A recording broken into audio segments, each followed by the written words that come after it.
They called her Miniera, the flower of Mamba village. Her skin shimmered like rain-soaked clay, her laughter could hush a weeping child, and her presence, oh her presence, would silence even the elders at the village square. But there was something terribly wrong. Something dark, ancient, and shameful. No matter how clean she was, no matter how expensive the herbs, perfumes, or soaps her mother bought from traveling merchants, her pant always smelled foul.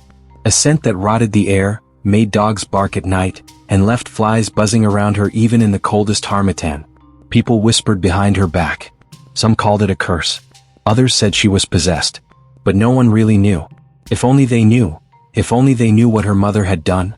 22 years ago, deep in the caves of Mbuila Hill, beneath the sacred fig tree where the ancestors warned no one should ever set foot. Hello, welcome to African Folktale by Patra. Please like, comment, and subscribe.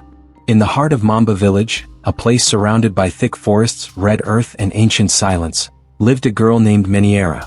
She was born during the blood moon, on a night the village well turned murky and frogs screamed instead of croaked. Her birth was unusual.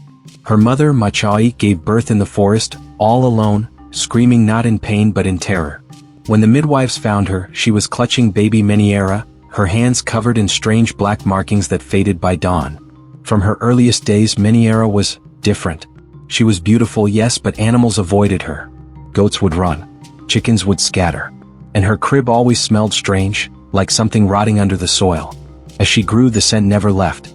Even after bathing, even after rituals, perfumes, and cleansing ceremonies by the village priestess, the smell returned. And as she entered womanhood, the scent worsened, concentrated in her underclothes. Her pant would rot after one wear, and her laundry had to be burned in secret. The boys admired her beauty but avoided her like a plague.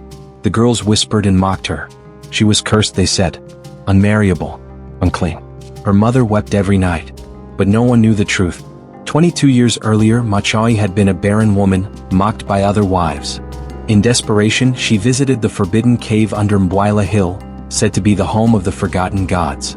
There she made a pact with an ancient entity, Nkoma, a god who fed on shame, rot, and hidden sins. In exchange for fertility, Machai promised her first daughter's womb, and the scent of her secret would be known through her lifetime. She would birth a child, but the child would carry a spiritual stench, a reminder of the shameful trade. Machai thought she could outsmart Nkoma. She thought she could raise Miniera in holiness, bathe her in herbs, and offer annual sacrifices in secret to appease the god. But you cannot cleanse a promise made in the dark. The stench was not dirt. It was a curse. A scent that came from within. A spiritual odor, only the gods could perceive it fully.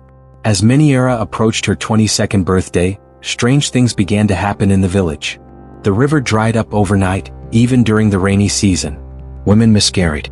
And in the dead of night, people began seeing a tall, faceless figure, surrounded by buzzing flies roaming the forest edge, sometimes near Miniera's hut.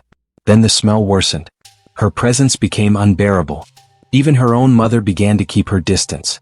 Desperate, Miniera begged the village priestess, Nana Obi, to help her.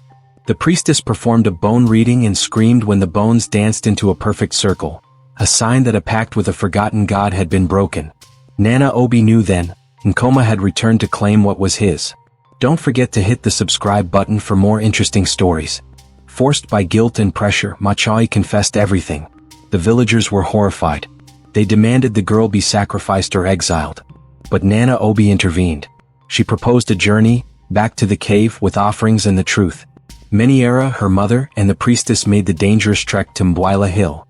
Inside the cave, under the writhing roots of the ancient fig tree, they met Nkoma, a shadow made of flies, smoke, and voices. The god laughed. You bring me shame and lies as an offering. I want the womb I was promised. Let the girl bleed and the stench will cease. But Miniera, with rage and sorrow, stood forward. Then take it. With the ancestral blade, she cut herself, symbolically giving her womb to the gods. Blood soaked the cave floor, and with a cry that cracked stone, Nkoma vanished. The smell disappeared that very moment. Miniera returned a different woman. Silent, distant. Her beauty remained, but her joy died in that cave. Though the curse lifted, she could never bear children.